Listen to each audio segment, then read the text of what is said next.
Quanto será que rende 10 mil reais no Banco do Brasil? Ou melhor, em Banco do Brasil, né? E sendo ainda mais específico, em ações do Banco do Brasil, BBAS3. Porque se você chegar no Banco do Brasil falando que tem 10 mil reais sobrando e quer investir esse dinheiro, vão te oferecer algum título de capitalização, consórcio, coisa do tipo, ou vão te falar dos inúmeros pontos positivos da tradicional caderneta de poupança, da segurança, da liquidez imediata, da ausência de taxas e impostos e de toda a sua simplicidade, etc.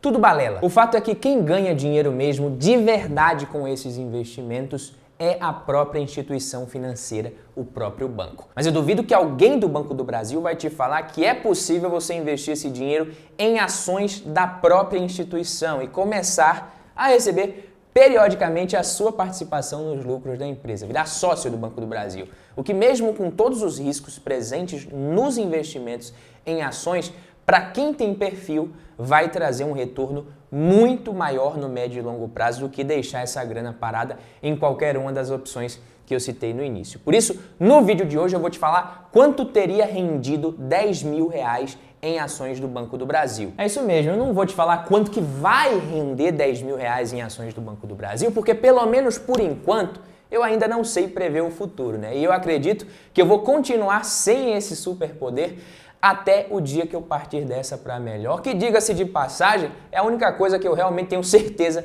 que vai acontecer um dia e eu espero que demore muitos e muitos anos para acontecer. Mas nesse vídeo a gente vai ver quanto teria rendido 10 mil reais em ações do Banco do Brasil se você tivesse investido esse ano, no começo do ano, quanto teria rendido se você não tivesse reinvestido os dividendos e quanto renderia considerando também o reinvestimento dos dividendos nesse período, o que é muito importante.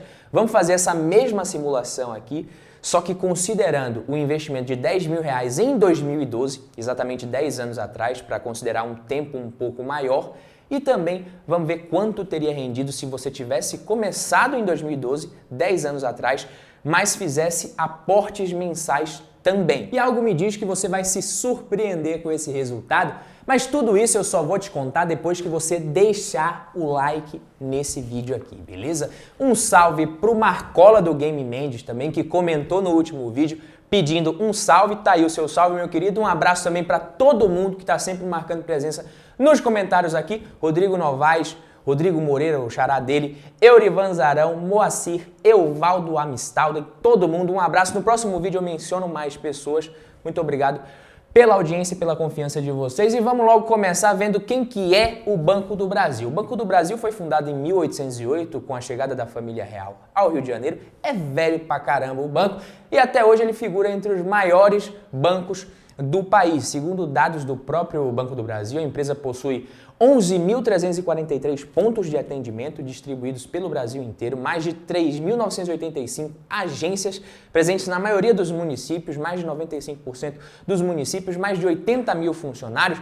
Mas vamos aqui ao que interessa, que são os dividendos e o retorno que o Banco do Brasil deu aos seus acionistas. Se a gente olhar aqui para os dividendos do Banco do Brasil, a gente vai ver que o dividend yield médio da instituição é de 6,44% ao ano. Isso é um dividendo razoável e atualmente esse dividendo é de 9,32%. O dividend yield nada mais é do que os dividendos pagos nos últimos 12 meses com relação ao preço atual da ação. E qual que é a coisa interessante que a gente pode analisar aqui também?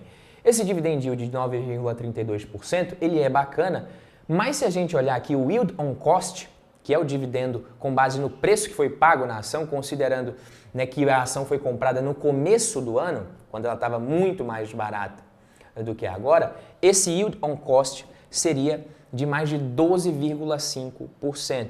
Então, ao longo do tempo, quando você vai comprando as ações e você vai fazendo aportes regulares ao longo dos anos, a tendência é que lá na frente o seu yield on cost seja muito maior do que o quanto que vai estar o dividend yield da ação no futuro, entendeu? Ou seja, o seu preço médio ao longo do tempo, se as ações vão se valorizando, ele vai ser menor do que o preço atual da ação lá na frente e o seu yield on cost, o dividendo com base no preço médio que você pagou ao longo do tempo, ele vai ser muito maior. Essa é uma das vantagens e uma das mágicas de se investir em ações no longo prazo, principalmente ações pagadoras de dividendos. Quando a gente observa o histórico dos dividendos, a gente vê que em 2007 o Banco do Brasil pagou 53 centavos, isso foi subindo pra caramba, chegou em 2010, pagou mais de R$ 2,29 por ação. Ficou meio de lado aqui os dividendos por ação. De 2013 até 2016, quando a gente teve uma crise aqui, o Banco do Brasil também sendo utilizado com fins políticos, o dividendo caiu bastante, 74 centavos por ação em 2016, e desde então o dividendo voltou a subir pra caramba, no momento R$ 3,20, na verdade R$ 3,02 aproximadamente de dividendos por ação em 2022. Mas nos últimos 12 meses, se a gente considerar também que teve um pouquinho aqui de 2021, o Banco do Brasil pagou mais de R$ 3,50 de dividendos por ação. Então é uma empresa que paga dividendos regularmente, paga bons dividendos. Nesse momento o Banco do Brasil vive um grande momento, talvez ele vai ter o maior lucro da história ainda esse ano, em 2022. Os resultados estão vindo acima das expectativas do mercado. É muito provável que o banco lucre acima de 20 bilhões de reais esse ano. Então o Banco do Brasil ele vive esse bom momento, mas é claro que existe o risco de intervenção estatal, de mudanças na estratégia da empresa com fins políticos, porque o controlador é o Estado, é uma empresa de capital misto, beleza? Então esse é um dos riscos apenas de se investir no Banco do Brasil, é um setor regulado também, mas isso a gente pode tratar em outro vídeo, inclusive tem vídeo completo sobre o banco aqui. Agora eu quero te falar o seguinte, eu fiz algumas simulações, tem uns dados aqui, quanto será que teria rendido R$ 10.000 investidos no Banco do Brasil desde o início do ano sem reinvestir os dividendos? Chuta aí, quanto você acha que teria rendido isso daqui? Pois é, sem reinvestir os dividendos, quem tivesse investido R$ 10.000 em Banco do Brasil teria tido um lucro de R$ 4.192,63, né? Só de proventos acumulados nesse período, o investidor teria R$ 927,06 ao longo de todo o ano de 2022 até o momento. O patrimônio acumulado em ações seria de R$ 13.269,28, e a gente estaria falando aí das mesmas 347 ações. E um total, se a gente considerar tanto o patrimônio quanto o que recebeu de dividendos esse investidor, ele teria mais ou menos R$ 14.200. Lembrando que esses proventos acumulados de 927 estariam parados, não teriam sido reinvestidos, o que na verdade não faz muito sentido. Mas vamos comparar aqui esses mesmos R$ 10.000 em janeiro de 2022, só que reinvestindo os dividendos. Então, o investidor teria um desembolso de R$ 10.000, a mesma coisa, só que ele teria comprado mais ou menos as mesmas 347 ações, na verdade, as mesmas 347 ações, só que como esse investidor teria reinvestido os dividendos, os proventos acumulados seriam de R$ 1.637,66, maior do que no primeiro exemplo, sem reinvestir os dividendos, um patrimônio acumulado de R$ 14.818,90 e um total de 391 ações, ou seja, um número de ações maior, porque durante o tempo ele foi reinvestindo os dividendos em novas ações do banco, e o investidor teria recebido uma média mensal de R$ 136,47 em média de dividendos ao longo desse período, o que não é uma média ruim se a gente considerar que a gente está falando de apenas R$ 10.000 investido. É o começo aqui da trajetória de qualquer investidor que seja. Mas quando a gente fala de investimento em ações, eu sempre falo para vocês que o foco deve ser no médio e longo prazo, pelo menos. De preferência no longo prazo, no longuíssimo prazo. E quanto será que teria rendido R$ 10.000 em ações investidos desde 2012 no Banco do Brasil, exatamente 10 anos atrás, sem reinvestir os dividendos? Quero ver se o chute de vocês está bom. Quem tivesse investido R$ 10.000 em ações do Banco do Brasil em novembro de 2012 teria comprado 478 ações mais ou menos, a um preço aproximadamente de R$ 20,95. Teria tido um lucro total nesse período de R$ 16.215,74.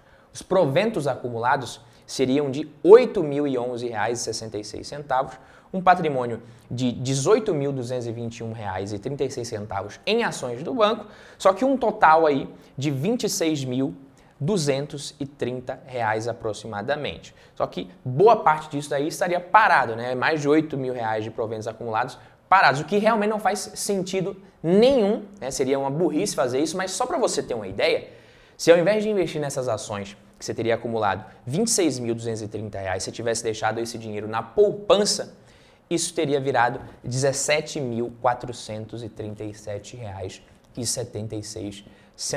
Quase R$ 10.000 a menos do que você simplesmente comprar R$ 10.000 em ações do Banco do Brasil e esquecer, nem reinvestir o dividendo, só deixar lá parado na corretora. Ou seja, poupança realmente é uma idiotice, não deixe o dinheiro lá se você quer investir e construir patrimônio no longo prazo. Agora, se a gente estivesse falando de investir desde 2012, só que reinvestindo os dividendos, qual teria sido a realidade?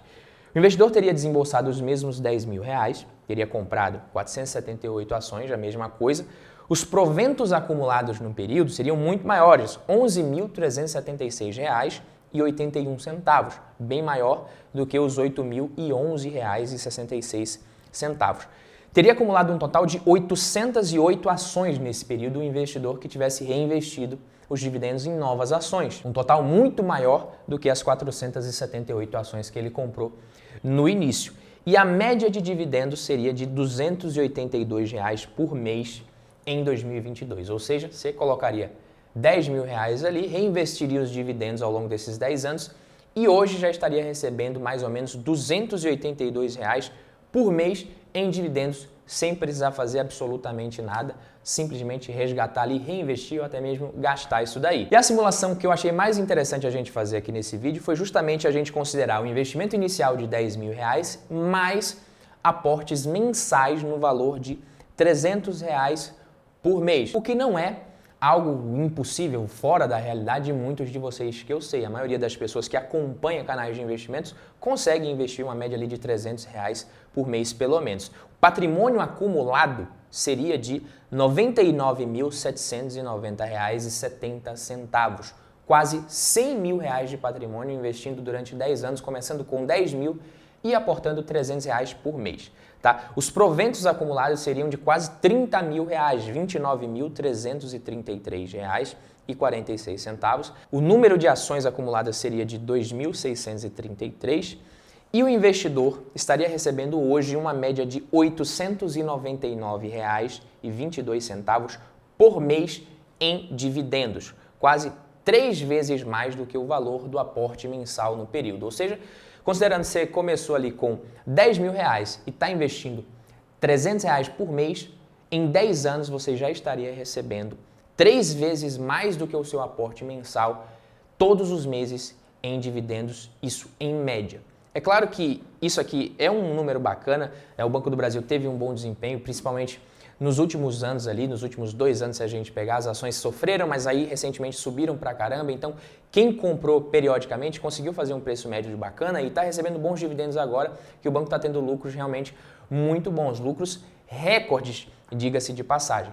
Mas isso não é certeza. Como eu disse, a gente não sabe o que vai acontecer daqui a 5, 10 anos. Investir somente em uma ação não é recomendável. Na verdade, é a coisa mais errada que você pode fazer. O correto é você montar uma carteira de investimentos com foco em dividendos, se esse for o seu objetivo. Inclusive, é o tema do último vídeo que já saiu aqui. Eu vou deixar o link aqui embaixo, no card aqui, se você quiser ver. Eu montei uma carteira de investimentos teórica ali, uma simulação com 10 ações. É uma carteira bem diversificada em vários setores. Então, quando você investe de forma diversificada, você não precisa acertar a ação que vai ser a melhor nos próximos 10 anos. Eu poderia pegar aqui um exemplo de uma ação que foi muito bem, muito melhor do que o Banco do Brasil.